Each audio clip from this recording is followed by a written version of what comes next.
Hello, everyone. How are you doing? I'm afraid that if I were you, I would be completely overloaded at this point and maybe unable to absorb even one more piece of information. Um, but with that in Maybe we can mind, what's that, up and Josephine? down. With that in mind, I'll try to keep my information brief and uh, bullet pointed. Um, I am the interim director of academic technologies and innovation. As I said a little while ago, I've been in your position. I was hired as an assistant professor 13 years ago. I remember that exciting day very well. So welcome and congratulations on that achievement of being hired here. It's a wonderful place to work. Our department, Academic Technologies and Innovation, exists to serve you. We are a faculty-facing department whose mission is to support you, particularly in regard to teaching. We have three areas in our department. One is instructional design, and we have a team of 8 terrific instructional designers whose full-time job it is to work with you and the other faculty to make sure your courses are designed according to sound pedagogical principles, and also to bring all the academic technologies that for which we're licensed here to help you with. And we'll hear more about that in the coming minutes. Second area is instructional technology, and that is led by our assistant director, James Trotter. They do a number of things. Perhaps the ones of most interest to you will be that they can help you produce video of your lectures to use in virtual teaching if you'd like to do that. And we're also doing some very interesting things in immersive learning technologies, such as 360-degree video and so on. And that's available if that's of interest. Our third area is accessible technology services.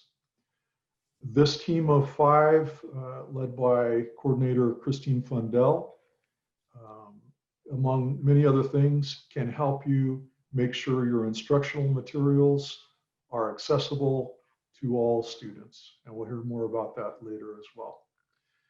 And see, I'd like to just share some web pages with you that are of importance.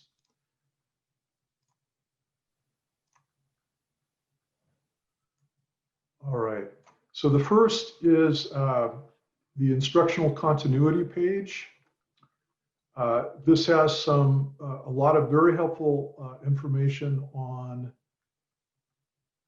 creating virtual courses, including best practices and tools.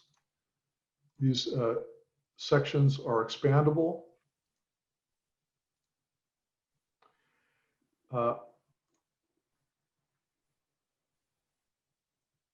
Another helpful page here is our library of webinars on virtual teaching. And these are links to more than 20 webinars on a variety of topics that are very useful for virtual teaching.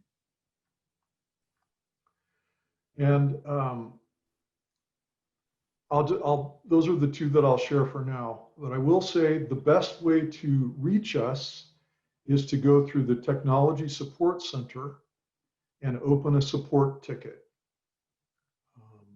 And that way you'll be in the support queue and we will get to you in due course. That's the most direct way.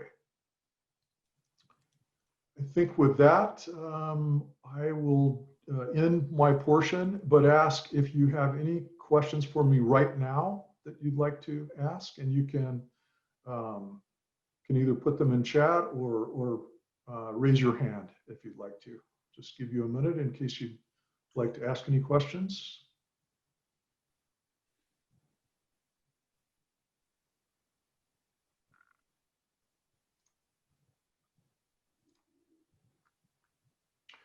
Okay. If we have no questions right now, I will turn it over to Senior Instructional Designer, Dr. Mauricio Cadavid, who will tell you a little bit about the Blackboard Ultra homepage. Mauricio. Thank you, Brad. Hi, everyone. Welcome, everybody. I see some names of faculty that I've already worked with this week. Welcome to everybody. This is going to be a very quick overview of what we called the institution page. That's right when you log in. There are going to be, we're going to get into details in some of these things later on today. As a matter of fact, at 2 o'clock, I'm going to be showing you how to add content to some of the courses and stuff. But right now, I'm going to take a look at the base navigation, meaning what we call the global navigation for Blackboard. When you originally log in into Blackboard, you will notice there's this look which says welcome to Ultra. The first page that you're going to get on your institutional page is all of the different library resources for you, for faculty, as well as the support information for students, instructors. As instructional designers, ATI is here to support you, and therefore you see the ITS knowledge base and technology support center that we've created with all of the trainings and workshops and other helpful resources for you. On your left-hand side, this is called the base navigation, for Blackboard. And let me just tell you that one of the changes, if you've worked in previous institutions with Blackboard Original, and now you're seeing Ultra, one of the big changes is that in Ultra base navigation, you have on your left-hand side, your global navigation. This is for all of your Blackboard courses and everything that you're doing. Your activity stream is everything that has to do in your courses with discussions, graded items, if you have journals, etc. Again, this is for all of your courses. Now, to access your courses, you're going to have them on your left-hand side. And by default, it is always going to go in your current courses. You can always change which term you're going to go to. However, for Ultra, we are starting with fall 2020 and moving forward. We won't be in full Ultra course view, which we will talk later on today or maybe even tomorrow, probably for another year, which means that you're still have the option of working with the previous Blackboard. So within the navigation, you're going to see, the courses separated here. Something that is a nice feature with Blackboard is that you can create your favorite courses by clicking on this little start here. And what it does is that it puts your favorite courses on top. You will notice that courses that are original courses will have the name of original courses. Courses that have been converted to Ultra will be there. Throughout the time that you're here on Cal State San Bernardino, if you happen to become an advisor to an organization or part of a department organization, you are going to have access to those here on the left-hand side as well. The next things that have to do with your global navigation for all of your courses is your calendar. This is where you see everything that is going on. If you're teaching 2, 3, 4 courses, anything that you put in Blackboard with due dates will show here, for you and for the students. Also, Blackboard Ultra now has a more concise way of communicating with students through messages, which allows you to send students, instead of having to send an email to the students and the student reply to you and then sort of get lost in all of these, the amount of emails that you get. You can actually now use the messages system within Ultra, to keep all of that information in one place. Also, the grades. As a global, you will be able to have access to all of your courses and all of the grades. Anything that is being graded in your course is going to show here. You are also going to see a couple of things just visually to help you sort of get around with it, which is anything that is being submitted to one of your courses. Again, let's assume that you are teaching 2-3 sections of the same course or several course sections, etc. And students have submitted a discussion, an exam, or anything that needs to be graded. Blackboard now will put it in one page for you to see. And throughout the course, you'll see this number here on the top right-hand corner. That is the average grade for your course. Lastly is your tools, and most importantly, where you access your Follett Discovered. Now, these tools are the institutional tools, things that you have access to through the university with Follett Discovered. If you are going to adopt any books or a book, you would do it through the Follett Discovered by simply clicking here. It'll tell you to the LTI link. You can find your course, you can find the book that you want, and then adopt it here. It's taking a little bit of time. And I do see that there are 7 questions coming up here. I'm sorry that this took a little bit longer, Follett Discover, but later today at 2 o'clock, when we are looking at how to add content to your courses, we will cover Follett Discover as well as library resources. And this is your base navigation. Again, it is for your whole institution, which means that you get to access your courses, your calendars, your grades for all of your courses in one page. With that, let me take a look at the questions that came in. Let's see. Yeah, I'll just jump in, Mauricio. Thank you. One question we have is about populating the Blackboard sites. And as Bibiana has answered in the chat, your students will be pushed to the Blackboard site 3 days before classes begin. That's for every term. In this case, for fall semester, the students will appear on your Blackboard site on August 19th because classes begin this coming Saturday. So the 19th is Wednesday. Yeah, Wednesday, I believe. So thank you, Brad. Yes, correct. And then there's another question from Professor Marsh about instructors being able to switch their courses. Yes, the internal process that we currently have is that you would send ATI an email. We are doing it as per instructor request, which means that you would ask us, to give you permission to do it or to give you access. We'll turn it on for you, and then you will enter what is called the Ultra Course Preview for you to test things, make sure that everything is working, and then work with an instructional designer. Once we sort of help you design the course, or once we discover that everything is working, we'll give you the thumbs up, and then your course can be fully converted to Ultra. yeah, and at this point, because most of the course sites on our campus will be in the original course view, we are suggesting that faculty leave their courses in original course view unless you have a strong desire to go ahead and transition to the Ultra course view. All right. Thank you, Mauricio. Absolutely. And, thank you, everyone. And let me just show you the site, the support site, before we go on to our next presenter. So this is the Technology Support Center support site. I put the URL in the chat. It's simply csusb.edu/its/support. And the key part of this are these links over on the right here. Open a support ticket, and that takes you to the interface for our Cherwell system. And then you can choose the kind of support that you need. And we encourage you to use the system for anything and everything having to do with technology.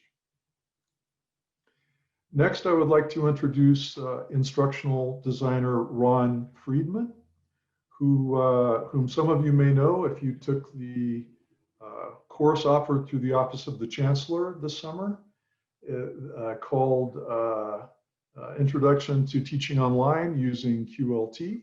He and fellow instructional designer Tracy Medrano facilitated all those sections. So Ron, please. Thanks, Brad. Yeah, I do recognize a lot of names. Welcome.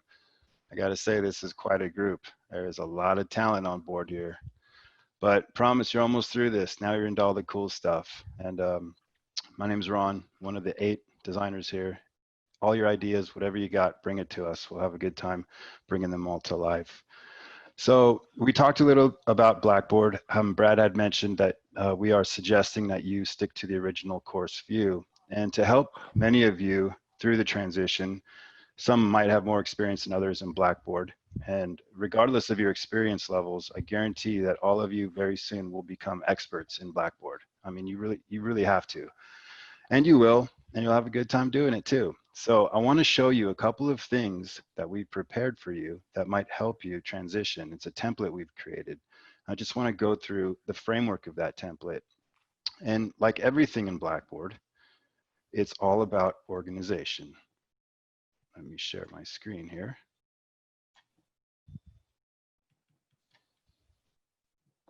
Okay, can you see this? I'm not sure what screen I'm sharing. Do you see a bunch of messy tools? Yes, we can. All right, so if I were to tell one of you, hey, can you grab me that 5/8" wrench? I need to get my transmission oil pan down. It'd be really hard to find it in this big mess. However, if you were to set up your toolbox like this, you might have better luck finding that 5/8" wrench. Even though there's a lot of stuff here, you're gonna find it a lot easier, and you're probably gonna be pretty impressed along the way. So that being said, this is our instructional continuity court template transfer. Okay, this is something that can be made available to you, but for today, I want you to see what we've done here and how we use this navigation panel as a great starting point for your course. And it all starts right here, but let me give you one little quick tip. You see this little arrow right here? See what just happened? That right there can be the cause of a headache for you.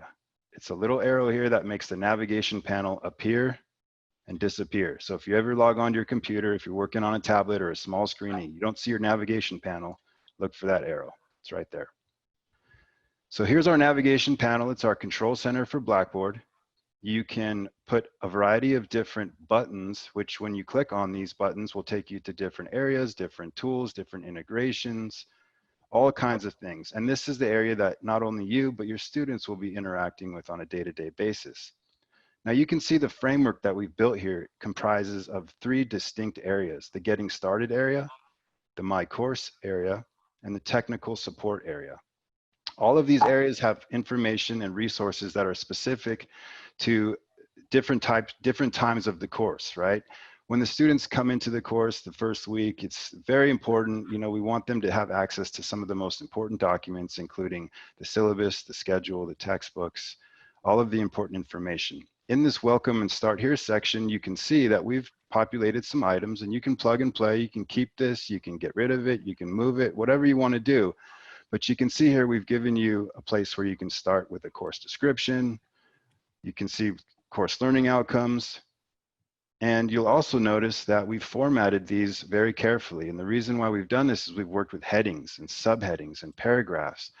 We've done accessible fonts. We've done numbered lists, bulleted lists. And we do that because, well, it looks great. It's easy to read, but it's also accessible and compatible with students using accessible technology like screen readers. Here's an expectations and readiness module that we've populated. Provides helpful information to prepare your students for the online course experience, including things like netiquette guidelines. Again, the syllabus and schedule. Here's an instructor page for you. You can put a picture of yourself, a Bitmoji, a description, a virtual business card, all of your information, contact information, cell phone, home phone, email address, Zoom room, whatever it is, it's always right here, easy place for them to find it. Now, these 2 content areas, policies and resources and accessibility statements, These are super helpful for any student, no matter if they're virtual, hybrid, campus, whatever. What we've done here is we've compiled a bunch of resources that you can see, everything from the library, our social media accounts, the police department, campus maps, directions, all the policies. These are all links to these resources that are available to your students, okay? And it's all right here. And if you take anything from this template, please take these two content areas, and you can understand why. This accessibility and privacy statements is another very important section that we recommend to put in any course, regardless. All right. And in the My Course section, this is where the students are going to be interacting on a daily basis, usually after that first week or two when they're more accustomed to the course layout. All right. So it's very important how you begin to think about how you're going to structure your navigation panel, because you can begin with something like this, but let's say you may not want this to be content. You might want this to be sessions or units or modules or weekly learning activities or project one, whatever it might be. You can change all of these things in your navigation panel. When you do get to that point, you'll see that you can assemble it using a variety of different methods within Blackboard. The two most popular are content folders and learning modules, which you'll learn much more about in detail in our upcoming designer sessions. And then finally, technical support. One-stop shop. Students can click and find out more advanced information while they're completing their course within Blackboard. So that's just a big picture view for you. It all starts with organization again. And this is a framework that you can have in your course. We can copy this over to your course upon request. And then we can begin the customization and design process from there. So that's all I got for you. Is there any questions on that? Thank you, Ron, very much. That's a terrific overview. I'll address a couple of the questions that came in chat. One is about Kaltura Media. Is the Ultra version the one that we can find, Kaltura Media? Unfortunately, we do not have a license with Kaltura. Kaltura is a media storage service, and we're not licensed with them. So there would not be links from Ultra or the original course view there. We do have a license with PlayPosit, and the designers can tell you more about that, and there's more information coming there soon. And Sarah Dunn thanks us for the support and the trainings. Shout out to Ron. He has helped me tremendously in Blackboard and with the QLT course. Thank you, Sarah, very much for saying that. Our whole purpose for our existence is to support you, to help you do what you do better, particularly in regard to teaching. And I'll just again point out, these 8 instructional designers are experts in pedagogy, and particularly in pedagogy of using academic technology for virtual teaching, for online teaching. And I don't know about you, but when I came in 13 years ago, I had whatever knowledge I had about teaching was acquired kind of by doing. So if you feel perhaps you have something to learn about pedagogy, about best practices in teaching, these designers can help you very much with that. And again, that's what we're here for. So please contact us, work with us. We love to be of help. Let's see, we have another question. When will Course Blackboard be available to students? As we mentioned earlier, the Blackboard will be populated with the students this coming Thursday, 3 days before classes start. How about Blackboard Collaborate Ultra? Do we have access? That one I'm not sure about. Can any of the designers address that one? Brad, this is Mauricio. Blackboard Collaborate, it is only functioning in the original view. It is not currently installed within the Ultra course view. All right, great, thank you, Mauricio. And now I will turn it over to instructional designer Jonathan Brooks. Thank you, Brad. Let me just start the share screen real quick. All right. Get my pictures taken care of here. All right. Good morning, everyone. As my boss Brad mentioned, my name is Jonathan Brooks. I'm another instructional designer from the Academic Technologies Innovation team. As with the previous presentations, this is just going to be a bite-sized introduction to these concepts, and we will have a open Q&A for a few minutes afterwards. But if there is something here in this presentation or any of the others that really piques your interest, please feel free to set up a meeting with me, one of the other designers, whoever, so that we can talk about your specific course and how we can apply these concepts. All right. So, without further ado, let's get into it. Today, I want to talk to you guys a little bit about learning objectives and alignment. Here's what I have on the agenda. I want to do a quick discussion of what we mean by alignment when we talk about it in the educational and kind of course development setting. Then we'll go into learning objectives. You may have seen in that screenshot that Ron shared, there was placeholders, right, in that template for course level learning objectives as well as modular level learning objectives. So we'll go over both of those, the differences, and why it's important to not only the alignment of the course, but also the course organization, right, to continue on what Ron was talking about. If time permits, we're going to talk a little bit about those differences between the two and ensuring alignment between them. And then finally, I wanted to show you some of the resources that we have as a design team and we use when we're working with faculty to help kind of visualize and understand some of these concepts. And those are going to be the course alignment worksheets. So after that, we will have a few minutes dedicated to questions from the audience. Again, because of the short time, please try to hold the questions to the end, and they will be taken from the chat box by, I believe, Brad. So, all right. So what is alignment? What do we mean when we talk about course alignment? Alignment is essentially the relationship or the connection between all of your course elements.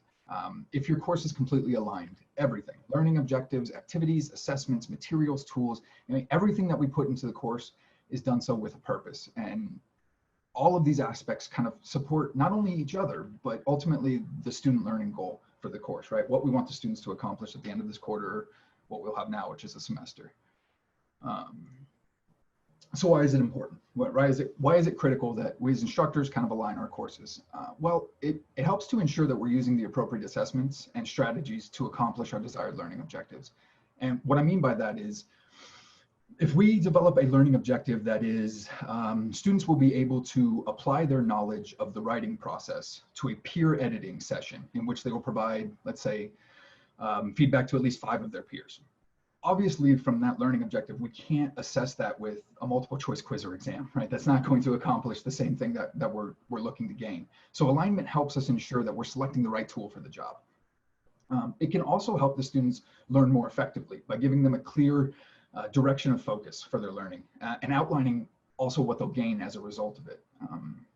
This helps eliminate that student perception of like busy work, right? Because now that vocab quiz that's in week 3 is not just something that they have to do, but they can clearly see how that vocab quiz and the skills and knowledge they'll develop from that can help them into being able to better write like a culminating report at the end of the lecture or at the end of the semester. With clear expectations and alignment, students are able to kind of take more control over their own learning journey. All right, so we talked a little bit about learning objectives, but let's go a little deeper into it. According to Dick and Carey, learning objectives are the statements that describe what students will be able to do once they've successfully completed a unit of instruction. So when we're developing our learning objectives, no matter the level, right? We talked about course level or module level, and we'll get into the difference in a little bit, but we always want to make sure that these objectives are specific, that they're clear, and that they're measurable. These learning objectives create kind of the foundation, right? The basis for all of the alignment that we're going to build within the course.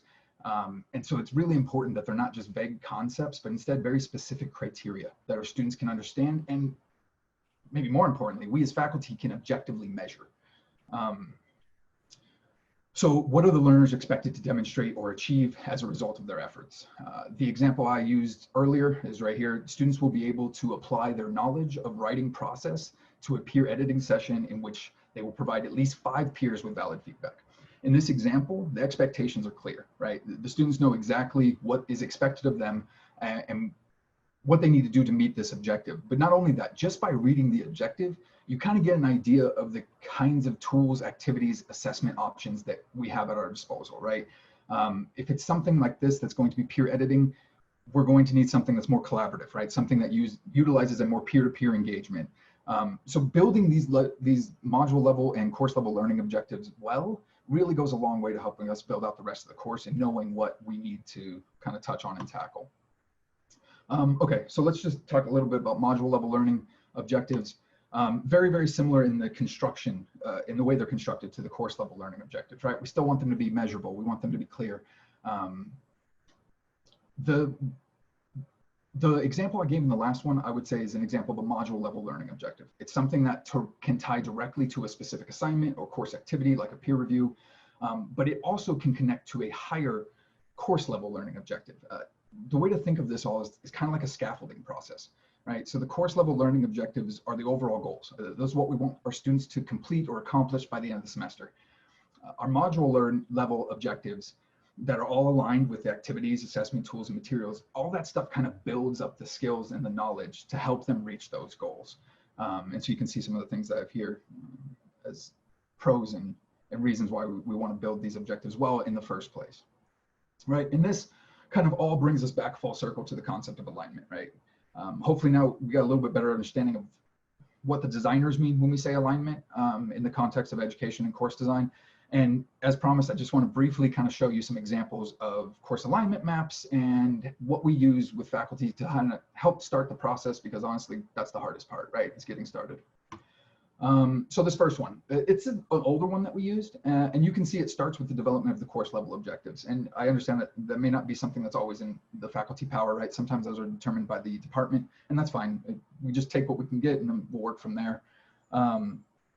But once we have those course level learning objectives, we work on determining kind of what assessments, what assignments, and the resources that the students would need to accomplish those objectives. The second one we have here is a little bit more updated. And you can see it's got specific areas for each aspect of the course, so tools, learning activities, materials, everything like that.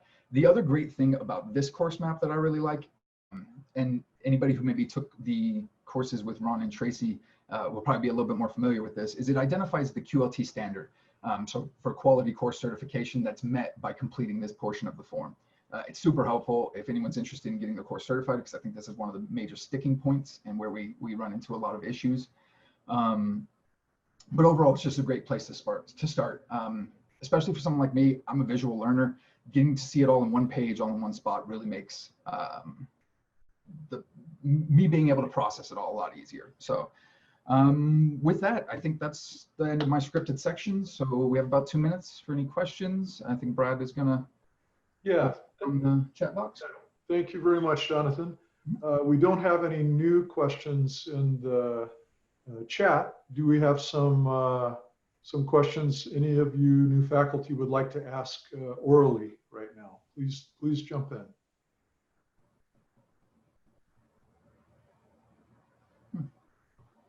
Okay. All right. I will just underline that whenever you seek a consultation with one of our instructional designers, this alignment that Jonathan has just presented so well, that is the foundation of what they will be trying to do to help you in the course design. And of course, they won't try to impose anything on you, but they will just suggest ways that the course might be improved pedagogically. Now let's move on to instructional designers Elizabeth Viramontes and Mandy Taylor, who will address communication and engagement. Hello, everybody. And this is going to build a little bit more into what around the instructions that you're going to have in your, the structure that you're going to have in your course, as well as the alignment. And today it's going to be me, Elizabeth Viramontes, and Mandy, you want to introduce yourself? I'm Mandy Taylor. Good to be with you today. Okay, so and we're going to cover communication and engagement. So when teaching an online course, we don't get to see our students. We don't get to interact with them, see them interact with each other. As a result, we miss a lot of the nonverbal cues that can help us gauge the student engagement and understanding of the content being discussed in the classroom. As a result, communication and engagement is a critical part of a successful online or distance learning course. So student engagement, what is student engagement? It refers to the level of a student's attention, curiosity, interest, optimism, and passion for what they're learning. The more engaged a student is, the more motivated they will be to complete the course and progress in their education. Student engagement also depends on 3 types of relationships that must be present in an online course or distance learning course. The reason for that is because being in an online course can be lonely, it can be alienating, you can feel like you're doing it all on your own. So we have to add different types of interactions that foster engagement that naturally occur in a face-to-face environment. So the way we do that is by introducing student to instructor engagement or interaction, a student-to-student interaction, and student-to-content interaction. Those are the 3 main ones that have to be present. And I would like to talk a little bit about this student to instructor interaction, particularly establishing instructor presence in a course. And what I mean by this is students kind of seeing you in the discussion boards, in the things in the class, not only just in Zoom meetings, if you have Zoom meetings in your course. As an instructor, your online presence has positive effects on student satisfaction, their sense of connectedness, and student learning. A consistent and timely communication is one way to establish your presence in an online course. Some of the common methods of establishing communication include video, class discussions, office and virtual office hours. Through video, you can have Zoom synchronous meetings if you do that in your course. You can also share your teaching philosophy and passion and course expectations in a welcome message or welcome video. You can also share weekly updates or reminders via video to help keep students on track. They like to see your face and hear your voice. They feel like they get to know you better that way. You also want class discussions and participating in discussion boards particularly. This will help you to model the responses that you want to get from students. You can help students stay on the right track by offering more things to think about or to consider. You can also acknowledge insightful contributions and summarize some of the conversations that are going on there. You don't have to respond to every single post every single time, but students will appreciate and notice your presence in the discussion boards. Also, virtual office hours are important. Students want to know how and when to contact you. And through these virtual office hours, you'll have a set time and you can make appointments as needed as well. Virtual office hours help you answer just-in-time questions where students might have questions as you're talking rather than having to go through a long email conversation or chain. Above or with all of this, you want to be consistent in your communication.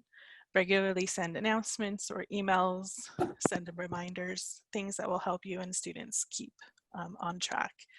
You can also send links to other resources and anything that may help them with their course material. Also, with this, you want to establish student-to-student interaction. Not only do students need a relationship with you, they need a relationship with their fellow classmates. Students need opportunities to build these relationships. A sense of community has a positive effect on test performance, overall grades, and student satisfaction. Communication methods to build student-to-student interaction include discussion boards, group projects, peer review sessions, video chats, okay, and other ways that you might think of to have them communicate. For discussion boards, you could have things like icebreakers where they have to introduce themselves, or you could have a question cafe or discussion forum where they can ask questions of each other. Excuse me. Creating as many opportunities for students to engage will increase their interaction and their engagement in the course. Video chat sessions include Zoom breakout rooms. So if you are doing synchronous sessions, that is one way to get students to interact. In anything that you ask students to do, you want to make sure you have clear assignment prompts and guidelines, and as needed and as applicable, use rubrics for those if you are grading those interactions. Okay, now we're going to move to student to content interaction. And this type of interaction is where we can reinforce active learning. We can create assignments, activities, and assessments that are relevant to the student, that are complex, and allows them to reflect and engage in critical thinking. Active learning allows the student to participate or interact with the learning process as opposed as to being passively sitting there and just taking in the information. There are different types of interactions that we can use to enhance a lesson. We can start by adding different types of content, like videos, infographics, additional readings, white papers, and any other materials. And also we can make them dynamic. And down there we have a couple of tools that help us create that dynamic. And if you want to talk about them a little bit later in more detail, I can get in more detail. By adding these additional materials and creating dynamic interactions with the content, we provide the students with multiple options of engaging with the content, which makes them an active learning. In particular, when we create different videos or infographics, or we provide this vast options covering the same kind of topic, we give the student the ability to kind of choose what kind of material makes more sense to them. Not all of them are going to like writing, maybe reading a document, but maybe a video will make more sense to them, and it will make the content you're trying to teach them more digestible and easier for them. So to conclude, all of these interactions have to be present in the course in order to make the student feel fulfilled and engage with the learner. Student to instructor, student to student, and student to content. All of them work together to create an engaged student. So if you have any questions, feel free to ask them now. And also, I wanted to share the website where you can make appointments with us. And over here, go to instructional continuity, and you can select make an appointment with an instructional designer. And here is a list of most of us, if not all of us, that you can just book an appointment with us. And usually those calendars are very up to date. All right. Thank you, Liz and Mandy. And I'll just underline the obvious and say that in our current all virtual environment, engagement and communication becomes all the more important when the weekly or multiple times weekly face-to-face engagement is missing. So these are it's so important to be intentional about that communication and engagement. Okay, that concludes our portion for this morning. Looking ahead to this afternoon at 2 p.m., we'll have slightly longer segments on Blackboard Ally, which is the tool that helps you assess and assess accessibility on your in-course materials and to provide alternate formats of course materials for accessibility.